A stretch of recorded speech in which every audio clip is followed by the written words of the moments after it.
choose a powerful name. Now, this is talking about personal branding. Now, you want to build your personal brand as a career professional, but now by building your personal brand, what it helps you do is that it can help you get promoted at work because you are showcasing your expertise. It can also help you to increase your income. Okay, so once you do that, you're able to say that, oh, I want to maybe start creating digital products based on my passion and start getting money from it. So you need to choose a powerful brand name, a name whereby when you mention it, people can say, okay, this brand name is for this particular purpose. So there are different ways you can do that. You can choose your name. You can say, oh, I want to call it the Barbara Esai-Mbedu Company, or I want to call it the Steve Harris Company, or I even want to call it, like I call it, the Ball on a Budget NG. So whatever name you want to choose a powerful name, a name that whereby people hear it, they're able to say, okay, so this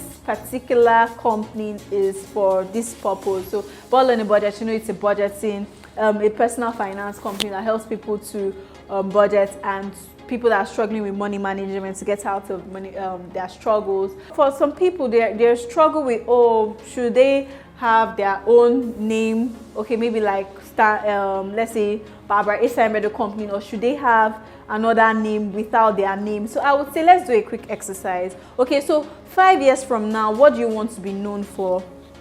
Okay, so you're a career professional, what do you want to be known for? Do you want to have a company, or do you want to still be doing it like a passion, or is it a side business? So if it's a side hustle, then you might not need to have a company name. You could just still be under your name, like, okay, Barbara Esai-Mbedu. But if you want it to be a company, then you need to actually have a company name, like, okay, maybe this Ball on the Budget Company, Ball on the Budget NG, or let's say Samuel Consulting.